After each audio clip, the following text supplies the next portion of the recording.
সর্ষে বেগুন চচ্চড়ি আর ডিম আলুর ভুজিয়া। তো তার জন্য নিয়েছি আমি সর্ষে বাটা, বেটে ছেঁকে নিয়েছি। পেঁয়াজ কুচি, বেগুনগুলো ভালো করে আমি কেটে নিয়েছি আর উচ্ছে এভাবে কেটেছি, সঙ্গে কাঁচা লঙ্কা। তো এখন আমি রান্না করছি।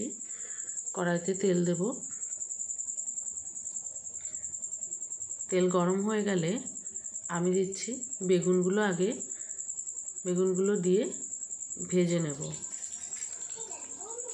একটু লবণ দিয়ে দিলাম। এবার বেগুনগুলোকে সুন্দর করে আলাদাভাবে ভেজে আমি তুলে রাখবো। তো বেগুনগুলো এভাবে আমি ভালো করে ভেজে নিচ্ছি। এবার আমি বেগুনগুলোকে আমি তুলে নেব। বেগুন ভাজা হয়ে গেছে।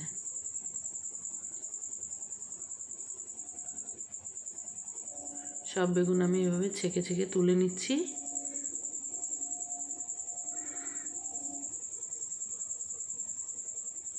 সব বেগুন তোলা হয়ে গেলে এখন আমি তেলের মধ্যে দিয়ে দিচ্ছি কালো জিরের সোপার আর কাঁচা লঙ্কা। এবার আমি খানিক একটু নাড়িয়ে কাঁচা লঙ্কা কালো জিরেটা ফোড়নে ভেজে নিলাম। এখন আমি দিচ্ছি পেঁয়াজ কুচি। পেঁয়াজ কুচি তেলের মধ্যে আমি ভেজে নেব।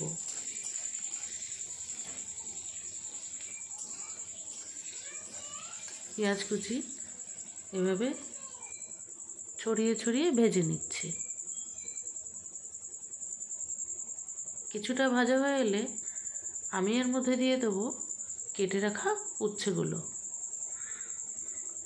এবার এই উচ্ছেটাকে আমি একসঙ্গে আবার ভালো করে রান্না হতে থাকবে। এভাবে নাড়িয়ে দেব। আস্তে আস্তে উচ্ছেটা এভাবে আমি রান্না করব।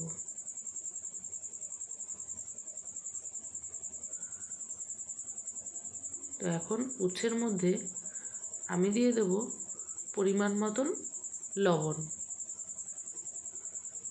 এবার পরিমাণ মতন হলুদ গুঁড়ো দিয়ে দেব।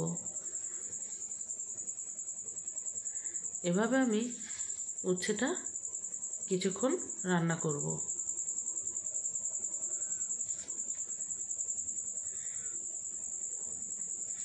ভালো করে আমি উচ্ছেটাকে ভালো করে আমি ভেজে নেব। তো এভাবে ভাজা করছি। কিছুক্ষণ রান্না হবে। 10 মিনিট এভাবে রান্না করার পরে জল কেটে গেলে আমি হালকা করে গ্যাস কমিয়ে আমি একটু ঢেকে দেব। কিছুক্ষণ ঢাকা হওয়ার পরে আমি এবার তুলে নেব। এইভাবে ভালো ভাজা হয়ে গেছে উচ্ছে পেঁয়াজ। এখন উচ্ছে পেঁয়াজ ভাজা হয়ে গেলে আমি এর মধ্যে দিয়ে দিচ্ছি বেটে রাখা সর্ষে। সর্ষেটা ছেঁকে দিলে খেতেও ভালো লাগে, অম্বলটাও হয় না। তো কি টেস্ট হতে পারে বুঝতে পারছেন।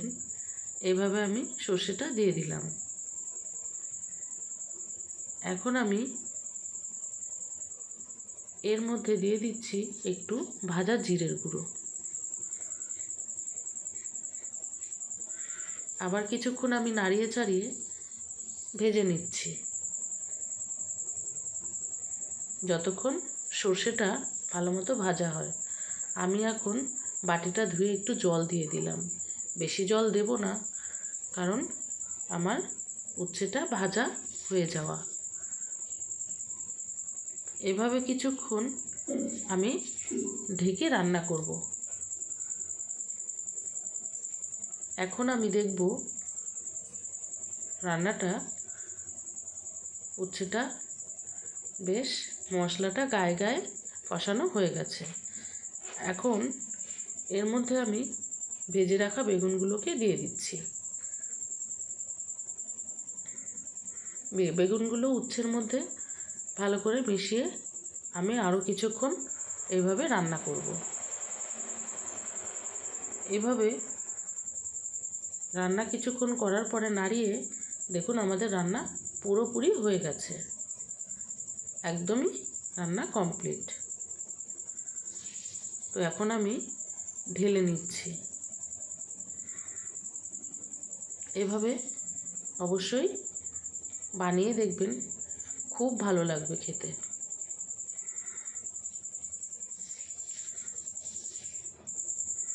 এরপরে আমি বানাবো আজকে আলু আর ডিমের ভুজিয়া। তার জন্য আমি সাদা তেল দিয়ে দিলাম। তেল গরম হলে পেঁয়াজ কুচি ভেজে নেব। এই রান্নায় আমি হলুদ দেব না, পেঁয়াজটা এভাবে ভাজা হবে। কিছুক্ষণ পরে আমি টমেটো দিয়ে দিচ্ছি। টমেটো পেঁয়াজ একসঙ্গে আমি হতে দেবো। সঙ্গে আমি 2-3টে কাঁচা লঙ্কা চিড়ে দিয়ে দিয়েছি। কিছুক্ষণ এইভাবে আমি রান্না করব। তো যতক্ষণ, এখন আমি দিলাম একটু জিরের গুঁড়ো, দিয়ে আবার নাড়িয়ে মিশিয়ে নিলাম।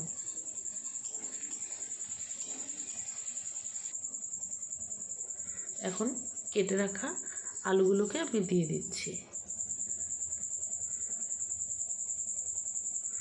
সব আলুগুলো একসঙ্গে আমি মিশিয়ে নেব।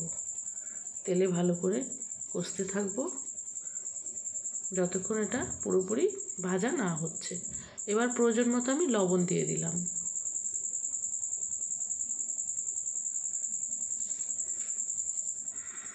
লবণ দিয়ে আমি কিছুক্ষণ এভাবে নেড়ে চেড়ে ভাজা করব।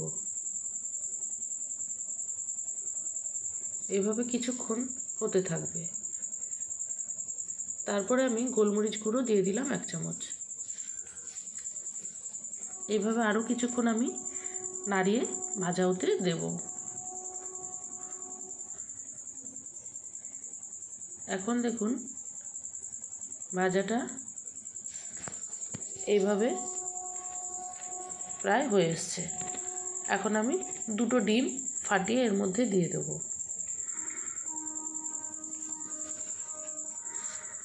ডিমটা ফাটিয়ে দিয়ে আমি পুরো ডিমটাকে নাড়িয়ে আলুর সঙ্গে মিশিয়ে ভুজিয়া মতন ভেজে নেব। তো দেখুন আলু ডিম ভুজিয়া এইভাবে আমি ভালো করে, ডিমটা গুঁড়ো গুঁড়ো হয়ে গেছে, আলুর সঙ্গে ভাজা হয়ে গেছে। এইভাবে আমি ডিম ভুজিয়া ভাজা করে নিয়েছি। এবার আমি নামানোর আগে ধনেপাতা কুচি দিয়ে আমি রান্না শেষ করব। তো আপনারা এইভাবে বাড়িতে অবশ্যই বানিয়ে গরম গরম ভাতের সঙ্গে খেয়ে দেখবেন কত স্বাদ লাগে খেতে। দেখুন কত সুন্দর গরম ভাতের সঙ্গে বেশ এভাবে খেয়ে দেখবেন, খুবই টেস্ট লাগবে খেতে। আপনারা অবশ্যই এটা কমেন্টের মাধ্যমে জানাবেন কেমন লাগলো ভিডিওটা। সবাই ভালো থাকবেন।